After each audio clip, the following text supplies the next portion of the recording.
नमस्कार। इस वक्त की बड़ी खबर बिहार चुनावों से आ रही है। सीएम नीतीश कुमार ने एक बड़ा कदम उठाया है।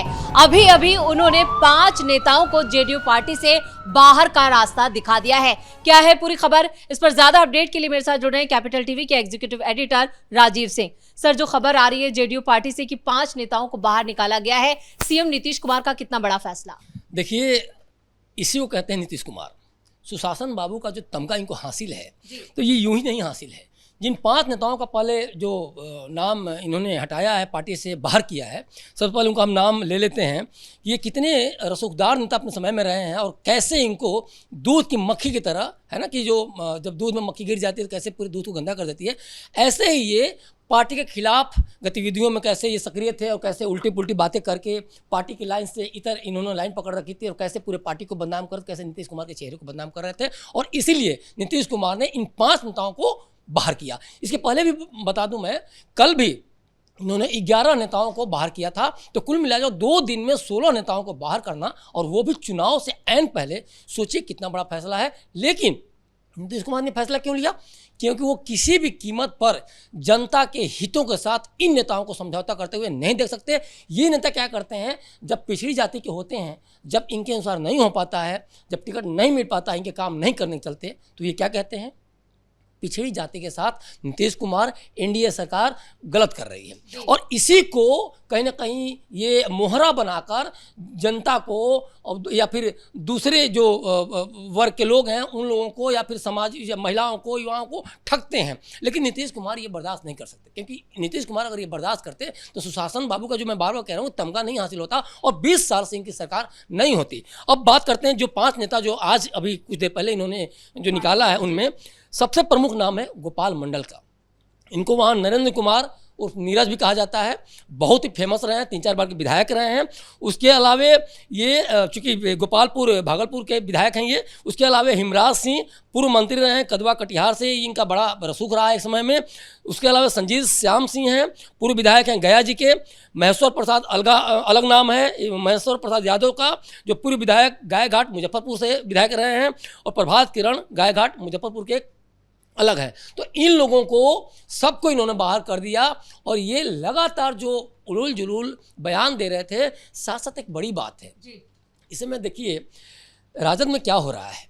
ये जो तेजस्वी यादव को इन्होंने भी इंडायरेक्टली देखा जाए तो मैसेज दिया है कि जो तुम कह रहे थे हमेशा कि नीतीश कुमार स्वस्थ नहीं है, जो ये बार बार इन पे हमलावर थे तेजस्वी यादव कि नीतीश कुमार को आप वोट न दें या फिर मुख्यमंत्री चेहरा नहीं है एनडीए के, और आज सम्राट चौधरी ने तो पूरा एकदम कालिक पोत दिया तेजस्वी यादव के। जिस तरह से महागठबंधन में रार मची हुई है, कांग्रेस में खासतौर से जो बागी हैं वो सरकार कहें कि कांग्रेस के दफ्तर तक को घेर रहे हैं, लगातार वहां से बवाल की खबरें आ रही हैं। ऐसे में जिस तरह से जेडीयू के बागियों को पार्टी से बाहर किया गया है, तो नीतीश कुमार के लिए यहाँ पर कहें कि विपक्ष के लिए भी वो एक नजीर पेश कर रहे हैं। बिल्कुल नजीर पेश कर रहा हूँ। मैंने इसीलिए कहा कि मदन शाह का आपने देखा होगा कैसे वो नागिन डांस कर रहे थे पटना की सड़कों पे। लालू यादव को लेके कहीं ना कहीं वो परेशानी के सबब बन गए थे, कैसे तेजस्वी को सबक सिखा रहे थे। और वो बार बार इस चीज़ को कि जिस तरह से कि कुर्ता फाड़ उन्होंने प्रदर्शन किया, तो ये लोग अगर जनता के हितों के लिए कुर्ता फाड़ प्रदर्शन करते तो शायद ये नौबत पार्टी की नहीं आती। जिस तरह से कांग्रेस 35 साल से लगभग बिहार से बाहर है, जैसे कि राजद जिस तरह से 20 साल से बिहार के बाहर है, तो इसीलिए कि इनकी पार्टी में जनता के हितों के साथ समझौता करके इनके नेताओं की सारे नाटक प्रदर्शनी को लोग बर्दाश्त करते हैं, क्योंकि उसका औरा ही वही है। उनमें अनुशासन की कमी है, जो शीर्ष जो नेता हैं उनका कोई सुनता नहीं है, वो अध्यक्ष क्यों ना हो उनकी गाड़ी को घेर ली जाती है। राहुल गांधी कोई सुनता नहीं, उनको तो लोग राष्ट्रीय आपदा तक कह देते हैं। लेकिन नीतीश कुमार ने मैसेज दिया कि बाबू यहाँ ये सब नहीं चलने वाला है। जो तुम कह रहे थे कि मैं स्वस्थ नहीं, तो लोग कितना बड़ा मैसेज है ये, जो अस्वस्थ नेता हैं हमारे यहाँ उनको मैं बाहर का रास्ता दिखा दिया।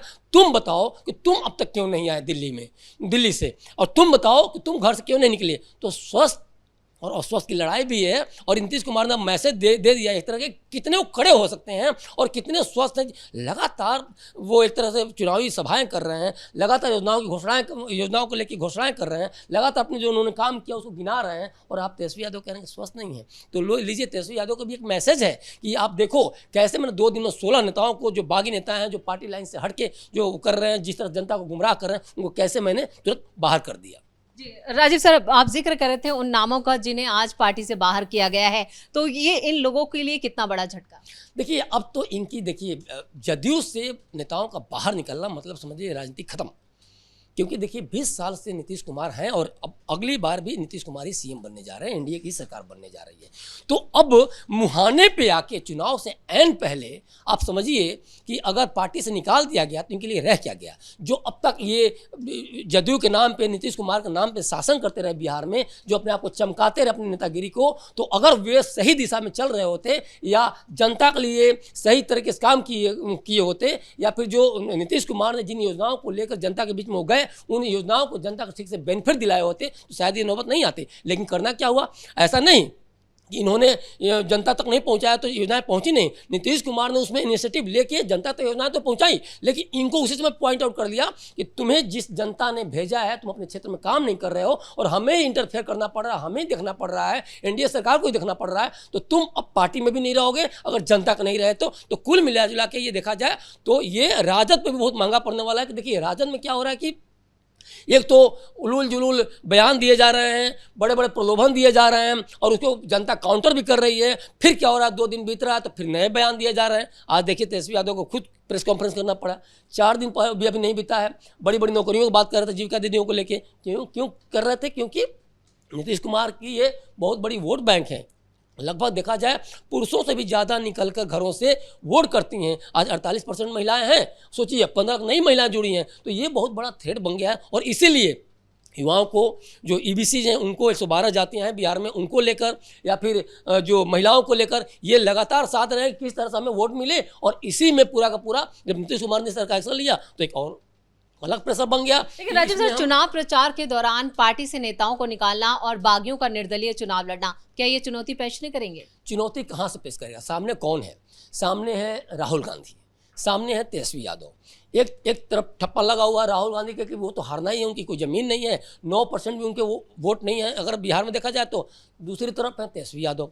राहुल गांधी घूमने आ नहीं रहे हैं, वो जा रहे हैं आपको चंडीगढ़, वो जा रहे हैं शिमला, वो 4 राज्यों में घूम जा रहे हैं, पूरा दक्षिण अमेरिका घूम जा रहे हैं, 4 देशों में घूम जा रहे हैं। बिहार नहीं है, उनकी पार्टी बिहार में आती है। जो AICC की जो बैठक होती है 85 साल बाद बैठक होती है, 1940 के बाद कोई बैठक ही नहीं हुई। और प्रियंका गांधी कहाँ है? बुलेट पर घूम रही थी। महिला हूँ, लड़ सकती हूँ तो एक बार आओ ना, 48% महिलाएं तो हैं बिहार में, लड़ना चाहिए उनको। लेकिन अब पता नहीं क्या हो गया उनको, अब महिलाओं के लिए खड़ी नहीं हो रही हैं।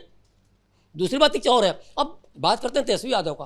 तेजस्वी यादव का जैसे ही नाम आता है, अगर आप सामने नीतीश कुमार को रख लें तो तेजस्वी यादव टाइट फेस हो जाते हैं। और इसीलिए देखिए तेजस्वी यादव क्या कर रहे हैं, जो चुनावी भाषणों में जो वादों की चाशनी जो चटा रहे हैं ना बिहार की जनता को, तो बिहार की जनता भी जानती है, ठीक है बाबू सुन ले रहा हूँ मैं तुम्हें, तुम्हारे बाबूजी को भी सुन रहा, मैं सुन रही थी और अब तुम्हें मैं सुन रही हूँ। तो बिहार की जनता अब किसी भी गलफत में नहीं है, उसको पता है कि तेजस्वी यादव के पास कोई ऑप्शन नहीं है। और इसीलिए घोषणाएं वो वैसी कर रही हैं जिसको जनता सुन। देखिए जनता के साथ एक चीज़ दिक्कत है, जनता चुनावी भाषणों में वादों को सुनती है और वो सोचती है कि क्या इसको वोट देना चाहिए, लेकिन जैसे ही ये सोचती है वो पीछे हट जाती है कि यार अगर वोट मैंने दे दिया और ये सत्ता में बंदा आ गया तो पूरा नहीं किया तो क्या होगा।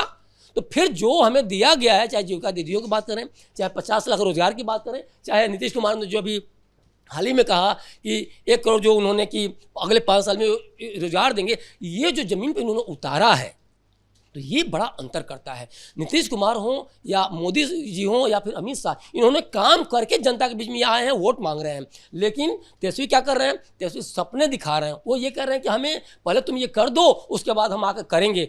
कितना करेंगे? आपके पास न विजन है, न योजना है, न रोड मैप है। आप जो भी योजनाओं की बात, आज भी कई घोषणाएं उन्होंने की हैं ग्राम पंचायत को लेकर, पंचायत के प्रतिनिधियों को लेकर, 50 लाख बीमा का भी जिक्र उन्होंने किया है। ये सब क्या है? देखिए बिहार का बजट है 3,16,895 करोड़ रुपया, और ये जितनी भी योजनाएं कर रहे हैं सब में 500 करोड़ चले जा रहे हैं, 1800 करोड़ चले जा रहे हैं, 4 लाख करोड़ चले जा रहे हैं, 5 लाख करोड़ चल रहे हैं। हर योजना इनके 4 लाख करोड़, 5 लाख करोड़ और सालाना देखें 14-17 लाख करोड़ जा रहा है। समझ में नहीं आ रहा है कि कहाँ से ये अलादीन का चिराग लेकर आए हैं कि क्या आए हैं। तो देखिए ये लगातार इनको पता है कि इनको वोट कौन देता था, किसको ये अपना वोट बैंक बनाए हैं, गुमराह किसको किए हैं, गरीबों को, जो थोड़ा सा कम शिक्षित उनको लेके। तो उनको ये पता है कि ये वादों की परख नहीं कर पाएंगे, जांच नहीं कर पाएंगे, तो ये चले जाएंगे और ये वोट देंगे। क्योंकि देखिए पढ़ा लिखा तब पर जानता है, वो कैलकुलेशन करता है, उसके पास स्टैटिस्टिक्स की जानकारी है, वो जानता है कि जब हम अपने सांख्यिकी आंकड़ों के आधार पर कसते हैं तो तेजस्वी यादव टाटा फिश बन जाते हैं। और इसीलिए ये लगातार वैसे तबकों को गुमराह कर रहे हैं जो पिछड़ा हो, जो दलित। तो देखिए, इसी पीढ़ी की राजनीति करते हैं और इन्हीं को गुमराह करना बड़ा समझ नहीं आता कि राजनीति कैसे करते हैं। तो एक तो बड़ी बात क्या है कि इसमें लोगों को छलने की कोशिश कर रहे हैं। उनको लग रहा है कि जो भी थोड़ा बहुत छल लें, जो भी एक सम्मानजनक सीट हासिल हो जाए, क्या पता हमारी सरकार बन जाए। लेकिन देखिए, जो इन लोग बीच में जो लड़ाई चल रही है अभी भी ना, जिस तरह से फ्रेंडली फाइट के तहत जो लड़ रहे हैं सीटों पे, सो कॉल्ड कह लीजिए, वो तो फाइट ही है खैर, तो वो पूरी हर एंगल से देखा जाए तो हार निश्चित है। और इसीलिए लगातार इस तरह की बातें हो रही हैं। और इसमें जब खासतौर पर नीतीश कुमार जैसे लोग इतने बड़े फैसले लेते हैं तो सोचिए कितना कॉन्फिडेंट फैसला है कि भाई हम सिर्फ और सिर्फ विकास को लेकर जनता के बीच में आते हैं, तुम्हारे सब भ्रष्ट नेताओं को लेकर नहीं आते हैं, जिसने जनता के साथ कभी न कभी गद्दारी की हो, जिसने जनता के साथ काम नहीं किया हो। और इसीलिए नीतीश ने ये बहुत बड़ा फैसला लिया। चलिए राजीव सर, इस तमाम जानकारी के लिए बहुत बहुत धन्यवाद। तो जेडीयू से दूसरी बार हुआ है कि 5 और नेताओं को निकाल दिया गया है। सीएम नीतीश कुमार यहां पर बागियों को सबक सिखाने के लिए लगातार कड़े फैसले ले रहे हैं। अब तक जेडीयू से जो बागी नेता बाहर किए गए उनकी संख्या 16 हो गई है। यानी साफ है कि बागियों के लिए पार्टी में कोई जगह नहीं है। जो पार्टी के विरुद्ध गतिविधियां करेगा उसे बाहर का रास्ता दिखा दिया जाएगा। एक कड़ा कदम, कड़ा फैसला सीएम नीतीश कुमार की तरफ से लिया गया है। तो बड़ी खबर में इतना ही। कैमरामैन कुणाल के साथ मैं परवीन शेख, कैपिटल टीवी।